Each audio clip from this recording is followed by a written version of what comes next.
In episode 3, Ken is going to walk us through when someone intrudes our home. And this episode really focuses on home intrusion, and I don't have a firearm. Now, many of us are big firearm folks, but not everybody has one. Even if you have one, you can't always count on getting to it because you never know when it's going to happen. So here's Ken going to walk through a young couple in their home about what happens when someone is an intruder and what they can do to prepare ahead of time to make sure that they and their family have the right way to retreat and to protect themselves and to call for help and to make it through that situation. So listen up, this one is life and death.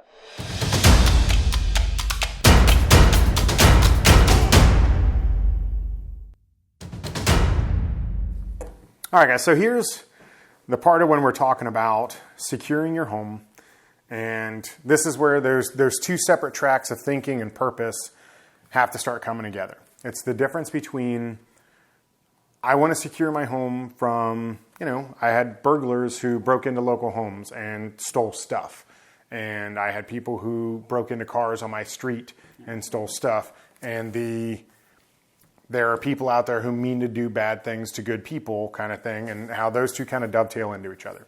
Luckily, a lot of things that we've been talking about up to this point, they do both things. You're making it difficult for someone to access your private space and where your family is meant to feel safe and secure. We realize that you guys have children. You have multiple children, all of which are still younger, no teenagers, anything like that. So I get that there are lots and lots of concerns, but one of the things that we have to start talking about is someone comes in the home for whatever purpose, and it becomes the kind of thing where it is no longer about securing your property and it is about protecting your family. Okay, and this definitely does need to be a family decision. It's not.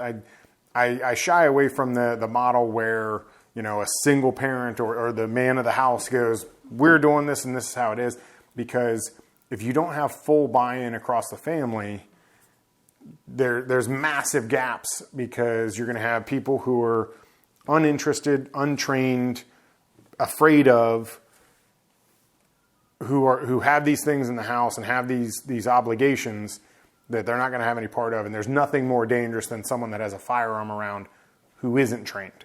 That's a scary proposition. It's also the kind of thing where your children do not need to have access to any firearms or anything of that nature, but it being a mystical thing in the house. Having a unicorn in the house is super dangerous. Having something that I've never seen, I don't know anything about, I immediately see it and it's interesting to me, and now I want to investigate. It's hiding the Loch Ness Monster in the bathroom. They're going to find it, they're going to mess with it because it's going to capture their interest. So it has to be the kind of thing where you guys make decisions about whether you want to have firearms in your home. Is that part of your security plan? Is that part of how you would go about protecting your home? We've already talked about the geographic nature of where your house is. Your response times from the authorities are going to be a little bit longer because you guys are outside of the city, you're outside of the township, you're kind of on the far reaches of pretty much everybody's jurisdiction. Okay, so if you guys called the cops right now, do you know who would respond? I think so. Yeah. Okay, I'd say it's either the township police or the sheriffs, but really honestly, depending on their call load, who knows who's coming and how far away they are. The township has 36 miles they got to cover with, I think, 2 officers, and the sheriffs have square mileage. It's about 200 to cover with who knows how many on any given night. So the kind of things that you need to think about. If it's a yes, it's a yes, and then it's a whole nother conversation about how do we train for that? How do we prepare the family for that? How do we understand, tactical geometry, and understand that residential structures within the United States are not meant to be live fire zones. They're not meant for, ballistic missiles to be flying around. They're not built for that, and that most projectiles that come out of modern firearms are going to punch through most of the walls in your house and not really have much of a problem with it. When you have several small kids, that's super problematic, and it's the kind of thing, that's why it's so important to have buy-in from the family. There needs to be plans, people need to understand, and it needs to be the sort of thing that we talk about in a conversation that we're doing this because we want to be safe in our home. And this is the conversation you have with the little ones and stuff like that. They need to understand that it's not a scary thing. It doesn't need to, it's not anything that they need to think about beyond, what mom and dad tell them, and that just, you need to do what we ask you. And here's how this is going to work. So that's definitely a conversation you need to have. If firearms are not going to be part of the security plan in your home, that's fine and well. It's a decision for families to make. But then you need to, if you are legitimately trying to secure your home and have a plan for what do I do when the cops are too far away, when seconds matter and they're minutes away, and it's you hear that, you see it on memes and stuff like that, and it's always in the conversations that we're having in the United States about firearms. But it is the reality, and especially, once again, in your guys' case, that when you need them to be seconds away, they're going to be minutes away. And who knows how long a minute can feel when things are going wrong. But so we need to talk about other options of how do we secure our home in a way that if firearms aren't going to be an answer. We need to talk about hardening points in our house. Does it need to be, 1, 2, maybe 3 different safe rooms where no longer do we have your standard particle board internal residential doors, but we have plussed up and there is a hard locking, legitimate security door, both upstairs and downstairs, so that no matter where everybody is, okay, someone's coming in through the back door, everybody go to that bathroom. And even though it's a small, tiny space, we can secure that door. It's a hard door with legitimate hardware. And it's something where we can get in there. There's a panic button on the alarm. There's a pad for the alarm in there, that sort of thing. Those kind of things where if our plan is to buy time, we need to be able to do that safely and securely and protect everyone. And that, if the family is split up in different parts of the the house, that once again, it's as simple as we have a word that everyone knows to go to this place and do this thing, and nobody comes out until this word is said, like a challenge and password. That this is a word of action that tells everyone to go to a safe place. This is a word of action that tells everybody it's safe and it's clear to come out and you're okay. And that sort of thing. And those are the types of things that, once again, they're not mutually exclusive. You can have firearms be part of your security plan and have safe rooms in your house and have, words that send people to certain places in certain situations. It's no different than if you were to scream fire in your home, everyone should know that means everyone's getting out. Head for the nearest exit and leave the house and then rally in this place so that we know that everybody is safe. Or, hey, there's a fire in the kitchen. Does everyone know where the fire extinguisher is? Do the kids know to leave the premises if there's a fire under any circumstances? That sort of thing. The way you would have a plan for those, those emergencies that aren't people involved, that it's an accident in the kitchen. It's an electrical outlet that went bad. The same way you would have that plan, it's the same way for an intruder. It just, now you're dealing with a whole other animal because it's another thinking human being that you're dealing with. But the plans are the same. The idea of having an emergency plan is similar. Hey guys, it's Joe. Just a quick word from our sponsor, Valley Food Storage. Valley Food Storage is the food that I store in my home. It's what my kids eat and snack on in the car sometimes. And overall, it is a great, healthy way to store long-term food storage for up to 25 years. I recommend it. It gives me and my family a peace of mind. And I want you to have it too. And they're so kind, they're going to give you 25% off, which is an unheard of discount. All you need to do is go to valleyfoodstorage.com/practical prepper, and you can unlock your 25% discount. So thank you to Valley Food Storage, and go ahead and get your discount today.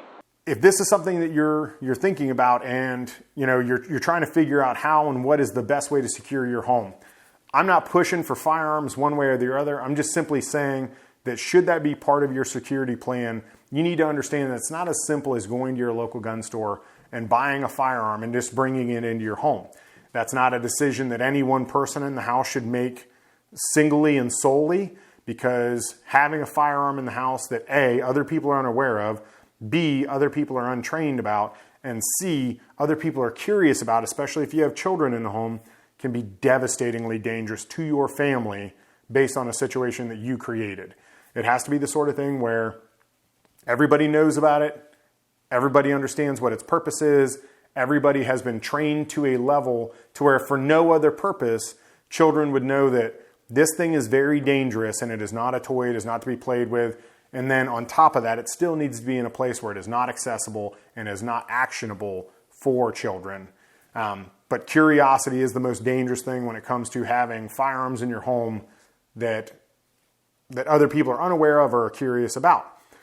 Now, that being said, should you decide that firearms are not part of your plan, all well and good, that's fine, that's a personal choice, no problem.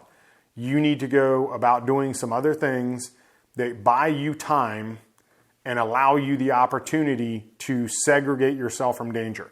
To say that that's going to eliminate danger, I think it's an incomplete plan, because you have to have the time to get to those safe places, which means you have to have early warning. You have to know that the danger is coming, okay? If you're talking about someone that's coming there for you, that doesn't always necessarily mean that that's going to be available. The time is the issue. Getting everybody on the same page to go to those safe places, now you're talking about rallying people in an instance where a lot of people are going to be discombobulated or confused about what's going on. You're talking about hours of darkness, hours of sleep, hours of the regular day where everybody's just kind of going around doing their own thing, playing a video game, watching YouTube, cooking dinner, whatever it is. And now you have to get everybody on the same psychological plane of decision-making process in a split second. It has to happen that fast. It has to be rote and immediate. People have to understand the level of danger if you're going to enact this plan. That means training on a regular basis. It means it being something that you really enforce within your home. There are no ifs, ands, or buts about it. It is very much, in this circumstance, you will do this. There are no questions. There is no time to talk about it. You have to follow through. So you can do all those things. I will tell you that the route where you're going to try to create safe spaces in your house, within your home, it's a fantastic way to go. It's not a bad plan at all. It is quite a bit more costly. It does take quite a bit more diligence and planning on your part as the homeowner, the family leader, whatever it is. And then on top of that, if the objective is to hurt your family, not necessarily your stuff, but to hurt your family. It's not the incidental of, I planned on burglarizing you and you just happen to be there and now we're in a tussle. If I came there to hurt your family and your plan is, you're not really going to try to stop me as much as hide from me and make it hard for me to get to you, I don't have to get to you to burn down your house. I don't have to get to you to do other things where I can hurt you. So you have to take that into consideration. And for a lot of people, for 99% of the population, it's not a question you're going to have to ever answer or worry about, because you're not in the situation where you have an adversary or a foe of that nature. That would be the random outside, the statistical outlier of the weirdo who's doing this to people for some reason. You don't need that until the absolute moment you do. It's playing a reverse lottery where if you win, you absolutely lose. I'm not trying to push you one way or the other. You need to make choices based on information. I would definitely look at the statistical data for crime and things of that nature in your area. Look at the statistical data of, what kind of incidents happen around where you're at, and use that to help you make your decisions. If it comes down to a measure of preparedness, though, the full measure is what I choose for me and my family. I do both. I make it to where it's hard for people to get to us. I make it to where everyone's highly trained. And then on top of that, you're going to have to come through me and everything that I have prepared for you if you're going to hurt my family. The same way that I have sprinklers in my kitchen and fire alarms and all sorts of other, I protect against all the things that could devastate my family in an instant the same way, because they all deserve that level of preparedness. Okay? So guys, that's our conversation about the two different tracks of thinking when it comes to defending your home and the purpose of it. Some definite things that you need to touch base on within your family and kind of make some solid decisions around the base. I know I've given you a lot to think about. We'll be back at you in the next segment going on into some other stuff.